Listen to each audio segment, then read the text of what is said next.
தமிழகத்தில் அண்மை காலமாக கௌரவ கொலைகள் அதிகரித்து வருவதாக புள்ளி விவரங்கள் தெரிவிக்கின்றன. மாற்று சாதி பெண்ணை காதலித்த தருமபுரி இளவரசன், சேலம் கோகுல்ராஜ் ஆகியோரின் மரணங்களுக்கு பின் விழுப்புரத்திலும் இளைஞர் ஒருவரின் கை கால் துண்டிக்கப்பட்டுள்ளன.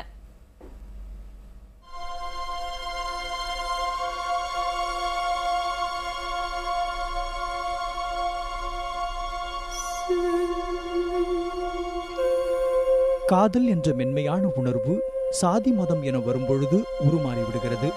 எத்தனையோ காதல்கள் திருமணத்தில் முடிந்தாலும் கௌரவம் சார்ந்து வரும்போது வன்முறையாக உருவெடுத்து விடுகிறது.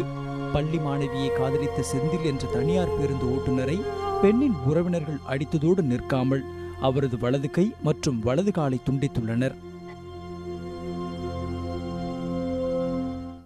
2.5 வருஷமா உள்ள தொடர்பு இருந்தது. தொடர்பு இருக்கும்போது அவங்க வீட்டுக்கு தெரிஞ்சு அந்த பொண்ணை அடிச்சாங்க. என்னை ஸ்டேஷனில் என்னை பிடிச்சி கொடுத்துட்டாங்க.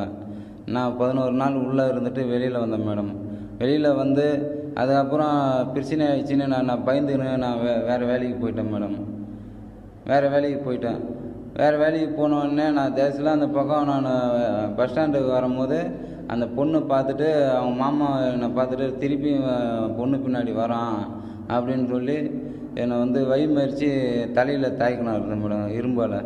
இரும்பால் தாக்கி என்னை அந்த 1/2 மணி நேரத்தில் இந்த கை கால் எப்படி தான் போச்சுன்னு தெரியல மேடம். கடந்த ஏப்ரல் மாதம் 16ஆம் தேதி விழுப்புரம் காட்பாடி தண்டவாளத்தின் அருகே உயிருக்கு ஆபத்தான நிலையில் கண்டெடுக்கப்பட்ட செந்தில் முதலில் முண்டியம்பாக்கம் அரசு மருத்துவமனையிலும் பின்னர் புதுச்சேரி மருத்துவமனையிலும் சிகிச்சைக்காக அனுமதிக்கப்பட்டார். குடும்பத்தை காப்பாற்றிக் கொண்டிருந்த மகனை இந்த நிலையில் பார்த்து அவரது தாய் கண்ணீர் வடித்துக் கொண்டிருக்கிறார். 11 நாள் உள்ளந்தப்பில் 10 நாள் கையெழுத்து போட்டாப்புல. கையெழுத்து போடும்போது ஒரு நாள் பிடிச்சி அவங்க அப்பா அவங்க மாமா வந்து உட்கார வச்சுட்டாங்க. உட்கார வைக்கும்போது என்னென்ன கேட்கும்போது திரும்பி பிடிச்சி உள்ளே போடுங்க, என் பொண்ணுக்கு நான் காவல் இருந்துன்னு அவங்க அப்பா சொன்னார். அவங்க அப்பா சொல்லும்போது அந்த தம்பின்னு அந்த பொண்ணோட மாமா என்ன சொன்னார், ஒரு கையினா ஒரு கால் நான் எடுத்துட்றான் அப்படின்னு அவர் சொன்னார்.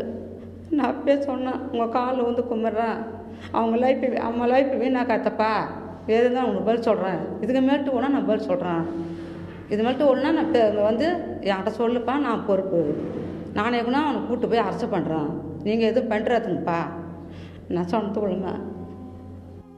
சுய நினைவின்றி காயங்களுடன் அவதிப்பட்டு வந்த செந்தில் நினைவு திரும்பியவுடன் மாவட்ட காவல்துறை கண்காணிப்பாளரிடம் புகார் அளித்துள்ளார். தற்பொழுது மாவட்ட துணை கண்காணிப்பாளர் தலைமையில் குழு அமைக்கப்பட்டு விசாரணை நடத்தி வருகிறது. புதிய தலைமுறைக்காக செய்தியாளர்கள் உதயசூர்யா மற்றும் ஜோதி நரசிம்மன். காதலித்ததால் கை கால் வெட்டப்பட்ட இளைஞர் செந்தில் மருத்துவமனையில் சிகிச்சை பெற்று வரும் நிலையில் அவரது குடும்பத்தினர் மீளா துயரத்தில் ஆழ்ந்துள்ளனர். அவர்கள் புதிய தலைமுறையிடம் பகிர்ந்து கொண்ட தகவல்களை இப்போது பார்க்கலாம். லவ் பண்ணியிருந்தார். அந்த பொண்ணு வீட்டில் வந்து பிரச்சனை பண்ணி கேஸ் கொடுத்துட்டாங்க. அதுக்கப்புறம் ஜாமீன்லேருந்து நாங்கள் இட்டுன்னு வந்து அதுக்கப்புறம் ஒழுங்காக தான் இருந்தார். அப்புறம் பிரச்சனைன்ட்டு திருப்பி அந்த பொண்ணு வீட்டில் போய் கேஸ் கொடுத்துருக்காங்க. கேஸ் கொடுத்தோன்னே அவங்க வந்து திருப்பி ஸ்டேஷனில் வச்சு மிரட்டியிருக்காங்க, உனக்கு 5 வருஷம் தண்டனம் அப்படி இப்படின்னொடனே அவர் என்ன செஞ்சால் பயந்துட்டு இதுக்கப்புறம் பண்ண மாட்டேன் நினைக்கிறார். வந்துட்டார். திருப்பி வந்துட்டா இன்றைக்கி சாயந்தரம் ட்ரிங்க்ஸு சாப்பிட்டாருங்க. அங்கே உட்காந்து எப்பவுமே பாலத்துக்கு சாப்பிடுவார், ரயிலில் கேட்குறாங்க ட்ராக்காண்ட. அங்கே போயிட்டு இங்கே பேசிட்டு தான் அங்கே போய் உட்காந்து சாப்பிட்டுக்கிறாரு. பின்னாடி வந்து யாரோ பைப்பால் அடிச்சு போட்டு அப்படியே வெட்டி போட்டுக்கிறாங்க. பெரிய அண்ணனும் அம்மாவும் போயிட்டு விசாரித்தாங்க. இது வந்து இந்த தேதிக்கு வந்து அடிபட்டது சார், இந்த டைமுக்கு அடிபட்டுருக்கு, சாயந்தரம் 7 மணிக்கு மேலே அடிபட்டுருக்கு, நீங்கள் பார்த்து சொல்லுங்கன்ட்டு சொன்னதுக்கு ரயில்வே போலீஸ்கார் வந்து அந்த ரயில்வே டிரைவருக்கு வந்து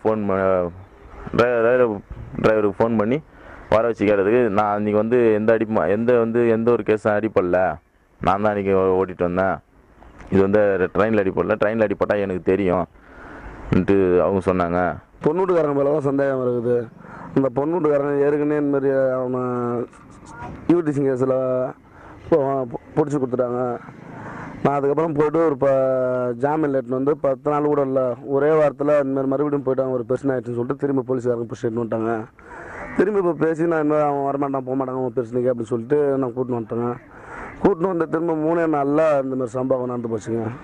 வேலைக்கு போகிற மீது நேரம் வீட்டுக்கு வருவோம், அதெல்லாம் வேலை யார் ரொம்ப தும்புக்கும் போக மாட்டான், யார் பிரச்சனைக்கும் போக மாட்டான். அவன் நீங்கள் வேணால் விசாரிச்சு போனால் நல்ல பையன் அவன். அது இந்த மாதிரி பண்ணிட்டாங்க. எங்கள் அம்மா வச்சுன்னு 3-4-5 மாதமாக கஷ்டப்பட்டுங்கிறாங்க. எதுக்கும் பிரயோஜனம், ஒரு எடுத்தவன் ஒரு உயிரை கூட எடுத்துட்டுருக்கலாம். இந்த மாதிரி பண்ணி வச்சுக்கிறானே, கை கால் இல்லாத அவன் லைஃபே போயிடுச்சு. அவனுக்கு நீங்கள் தான் ஒரு பதில் சொல்லணும்.